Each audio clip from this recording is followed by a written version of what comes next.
अगर आप EW certificate बनाने जा रहे हैं तो उसकी समग्र प्रक्रिया का पता होना काफी जरूरी है।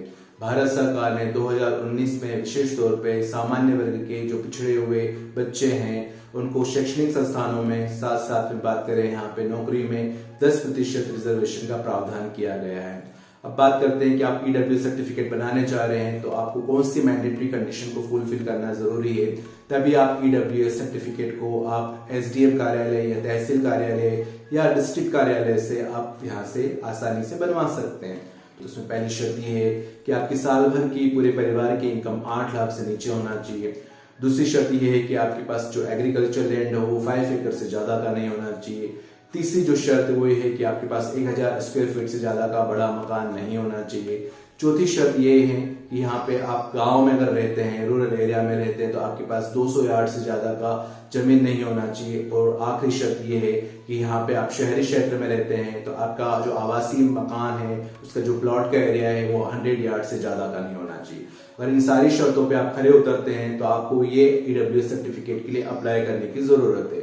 ईडब्ल्यू सर्टिफिकेशन को सबसे पहले शुरुआत करते हैं हम कि आपको डिस्ट्रिक्ट मजिस्ट्रेट या एसडीएम कार्यालय या तहसील कार्यालय से इसका एक फॉर्म लेना होगा। उस फॉर्म में विशेष तौर पे बेसिक इन्फॉर्मेशन को फिल करते हुए कलर फोटोग्राफ लगाना होगा।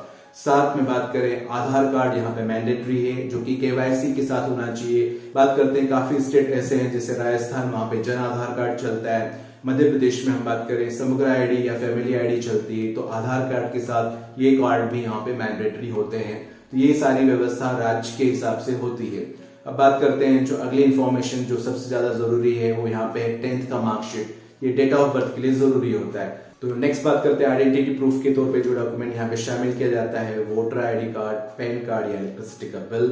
बात करते हैं हम जिस स्टेट से बिलोंग करते हैं वहां का एक प्रमाण पत्र लगता है, उसको बोलते हैं डोमिसाइल सर्टिफिकेट या मूल निवासी प्रमाण पत्र, इसको भी आप बनवा सकते हैं। बात करते हैं इनकम टैक्स के प्रूफ के रूप में यहाँ पे हमारे पास जो डॉक्यूमेंट्स हमें यहाँ पे शामिल करना होता है उसमें है फॉर्म 16 या इनकम टैक्स रिटर्न, या फिर हम बात करते हैं बैंक स्टेटमेंट जो कि साल भर का काफी जरूरी होता है। काफी स्टेट यहाँ पे स्वघोषित आय प्रमाण पत्र या शपथ पत्र को यहाँ पे शामिल करते हैं। बात करते हैं जो नेक्स्ट डॉक्यूमेंट है वो है पटवारी की रिपोर्ट, ये जो बताती है कि आपका पास 5 एकड़ से नीचे का एग्रीकल्चर लैंड है।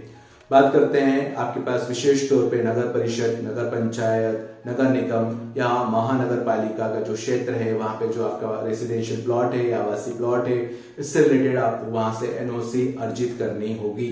तो ये सारे डॉक्यूमेंट्स को यहाँ पे आपको शामिल करने की काफी जरूरत है। लेकिन सबसे इंपॉर्टेंट डॉक्यूमेंट वो ये है कि आपके पास जो प्लॉट है उसकी रजिस्ट्री को भी यहाँ पे शामिल करना होगा। इतने सारे डॉक्यूमेंट्स को आपको अटैच करके एप्लीकेशन फॉर्म के साथ डिस्ट्रिक्ट मजिस्ट्रेट या तहसील कार्यालय में यहाँ पे सबमिट करना होता है। 21 दिन का यहाँ पे विशेष तौर पे प्रावधान है। उसको ये वेरीफाई करने के बाद, चेक होने के बाद आपको ये वहां से इश्यू किया जाता है। ऑफलाइन प्रोसेस के अलावा ऑनलाइन प्रोसेस के माध्यम से भी हर राज्य सरकार के द्वारा उसके जो सामान्य प्रशासन विभाग है उसके माध्यम से इसका एक अलग से वेब पोर्टल बना रखा है जिसके माध्यम से आप आसानी से ईडब्ल्यू सर्टिफिकेट 21 दिन में प्राप्त कर सकते हैं। अब बात करते हैं आखिरी में जो ईडब्ल्यू सर्टिफिकेट का फॉर्मेट है वो सेंट्रल गवर्नमेंट ने सभी को इश्यू कर रखा है। हर स्टेट इसको फॉलो करता है, लेकिन जो अथॉरिटीज जो दे रखी है इसको बनाने की वो है स्टेट गवर्नमेंट को। तो इस तरह की इंफॉर्मेशन काफी जरूरी है। इसको आप अच्छे से प्रक्रिया को फॉलो करें और उसको बनाएं और उसका फायदा उठाएं। Thank you so much.